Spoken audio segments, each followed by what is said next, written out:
కడలి కెరటాల ఎగసి పడుతున్న మన్యం వీరుల విజయ విహారాలు మనస్సుకు ఆనందాన్ని కలిగించిన సింగన్న మల్లుదల వార్తా సారాంశం తీవ్ర మనోవేదనని కలిగించింది.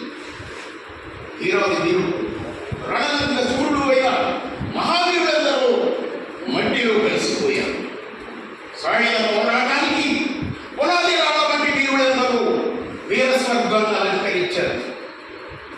ఆ ముష్కరులను ఉప్పు తిప్పలు పెట్టి 3 చెరువులు నీళ్లు త్రాగిస్తున్న నన్ను ఊరిలో ఎదిరించలేక, పట్టి బంధించలేక నా జాడలు అయినా అమాయకులు కథని విప్పడం లేదు. ఇకపై నా గురించి అమాయకులతో ఒక్క చూక కూడా నేననాలు. ఒక్కటి వాక్ ఓ దుర్మార్గుడు సంధి పేరుతో నన్ను బంధించాలనుకునే దుష్ట కార్యానికి స్వయంగా నేనే హాజరు కావాలి. చూస్తాను నా తల్లి నారాయణమ్మ గారి సలహా ఎంతవరకు ఫలిస్తుందో చూస్తాను.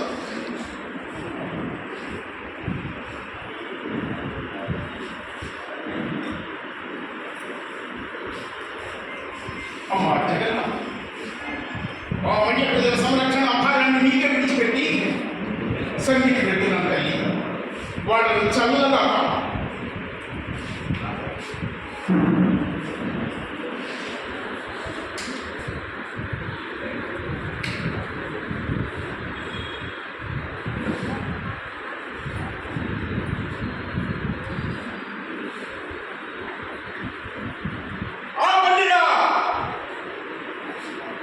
నేను మీ స్వాగత సత్కారాలు స్వీకరించడానికి రాలేదురా. అమాయకులైన నా మన్య ప్రజలను మీ కబంధ హస్తాల నుండి కాపాడుకోవడానికి వచ్చారు.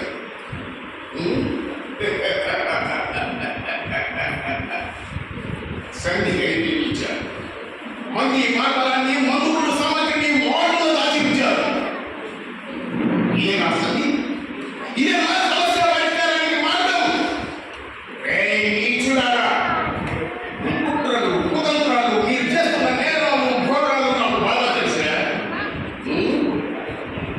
పేద ప్రజలను రోడ్డు పనికి పిలిపించి వాళ్ళ రోజులు పని చేయించుకుని వాళ్ళందరూ కూలి డబ్బులు అడిగితే ఇవ్వకుండా కొట్టి పంపించడం నేరం కాదా?